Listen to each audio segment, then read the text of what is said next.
video, we are going to be looking at stoichiometry, the relationship between moles, mass, volume in a chemical reaction.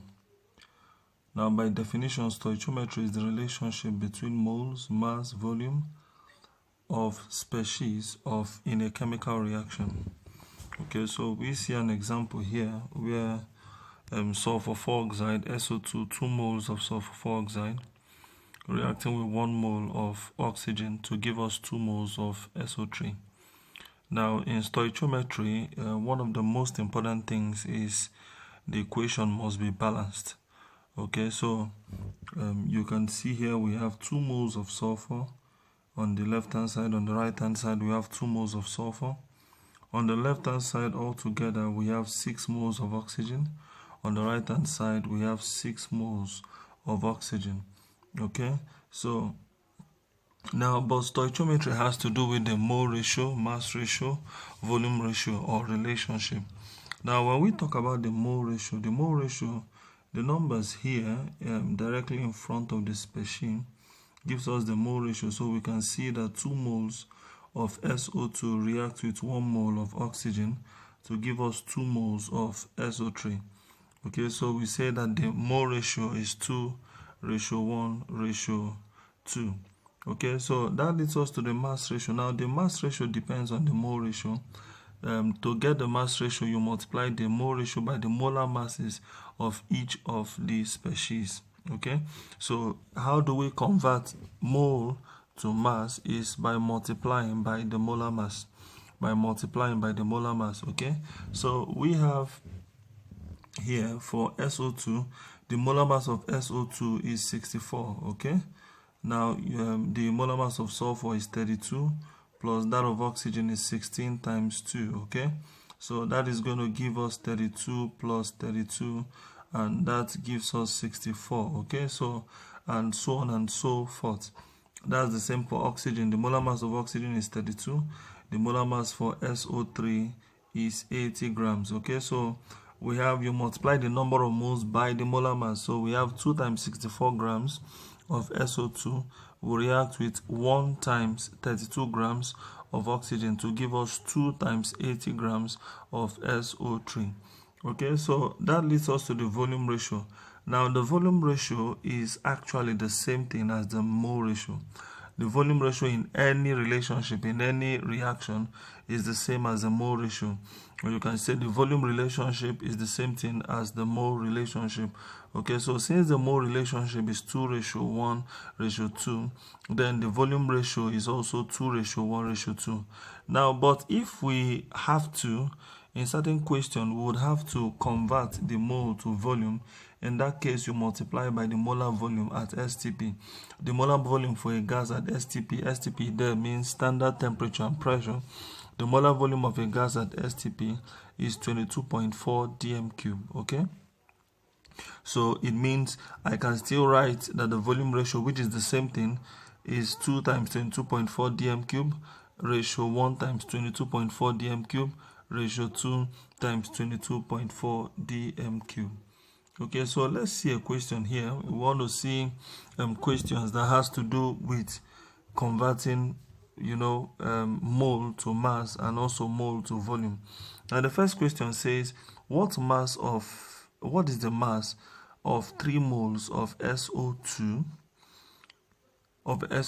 Now, remember, you should know that the atomic mass of sulfur is 32 and the atomic mass of oxygen is 16. Okay, so that means the molar mass of SO2 is going to give us 32 plus 16 times 2. Okay, which is 32 plus 32, which is equal to 64. Okay, so that's 64 grams per mole. Okay, so for 3 moles, remember, to convert mole to mass, you multiply by the molar mass. So 3 moles now means 3 times 64 grams. Okay, so that will give us 192 grams. So that means 3 moles of SO2 is equivalent to 192 grams of SO2. Now, the second question there says, what is the volume of 2 moles of SO2 at STP? Now, the the volume of a gas at STP is constant. The molar volume of a gas at STP is constant. Or you can use the word the mole, or the volume of 1 mole of any gas is the same, which is 22.4 dm cube, okay? Or you say 22,400 cm cube, converting that. Now we have 2 moles. So to convert moles to volume, you multiply by the molar volume, okay? So we can say 1 mole of SO2 is 22.4 dm cube, okay, at STP. Now that means that 2 moles now of SO2 is going to be equivalent to 2 times 22.4. That will give us 44.8 dm cube, okay? Now the next question says that we should find the volume of 2 moles of SO2 now at 300 Kelvin and 700. Okay, so at 300 Kelvin and 700 millimeter mercury. In this case, we would use general gas law, because at this it is no longer STP, but now at a different temperature and a different pressure. So we can say that our V1, we got that in number 2, which is 44.8. That's the volume at standard temperature and pressure. The P1 is 760. That is standard pressure. That's the value for the standard pressure. Now then our T1 is equal to 273. That's the value for the standard temperature. Now our V2 is what we're looking for, the volume at the new temperature and pressure. Then our P2 is 700 millimeter mercury, okay? Then our T2 is equal to 300 Kelvin, okay? So using the general gas law, we have that P1 V1 all over T1 is equal to P2 V2 all over T2. You can write that down. Now if we make V2 the subject of formula, we're going to be getting that V2 is equal to P1 V1 T2 all over P2 T1, okay? So which is going to be giving us 760 times 44.8 times 300, now divided by 700 times 273.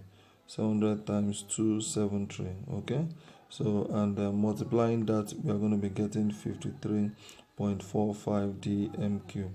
So that is how to calculate the volume of a gas, or of a gas at another temperature and pressure.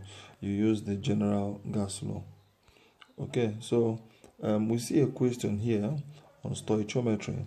We are asked to consider the reaction. We have 2 moles of carbon 2 oxide CO plus oxygen, giving us 2 moles of CO2, and obviously the equation is balanced. So A, we are asked to find the mass of oxygen that can react with 10 grams of CO. Now I want us to note something here. We are asked to find the mass of oxygen, and that can react with a given mass of CO. So we are looking for the mass relationship between oxygen and CO. And when we do that, the mass relationship between oxygen and CO from the diagram is the same thing as, okay, let's start with the mole relationship. The mole relationship of oxygen to CO is 1 mole, 1 ratio CO is 2. That means 1 mole of oxygen will produce 2 moles of CO. Now, but if we are to convert this to the mass relationship, we multiply by the molar masses. Okay, so that means this is going to be 1 times the molar mass of oxygen gas is 32. 32, that's 16 times 2. Now ratio 2 times the molar mass of CO is 28. Is 28, so 2 times 28. Now, but in the question, this is the theoretical relationship, theoretically. Now, the question says we should find the mass of oxygen, so we call this X, that can react with 10 grams of CO, so that's the 10 grams here. So at this point, we can make X subject of formula, which we can achieve by cross multiplication. So your X now is going to be 1 times 32 times 10, now divided by 2 times 28, which when we use our calculator, we are going to be getting 5.72 grams. 5.72 grams as the answer to that question. Now we look at the second question there. It says how many moles of oxygen will liberate 5.6 dm cube of CO2. So we are interested in mole of oxygen and the volume of CO2. So we go again, O2 to CO2. Now the mole ratio, like we saw, is 1:2. Now, but the mole number of mole remain the same because we are interested in the moles of oxygen. Now, but the number of moles for CO2 we are going to be converting to molar to volume, since we are interested in volume. And how do you convert mole to volume? You multiply by molar volume, which is 22.4. That is an STP. Okay, so we are asked to find the number of moles, how many moles of oxygen. So we call this X, that can liberate 5.6 dm cube of CO2. Okay, so in this case now we are looking for X. It means that our X is going to be 1 times 5.6 divided by 2 times 22.4, which when we use our calculator, we are going to be getting 0.125 dm cube as the answer to that very question. Okay, so we see a question here.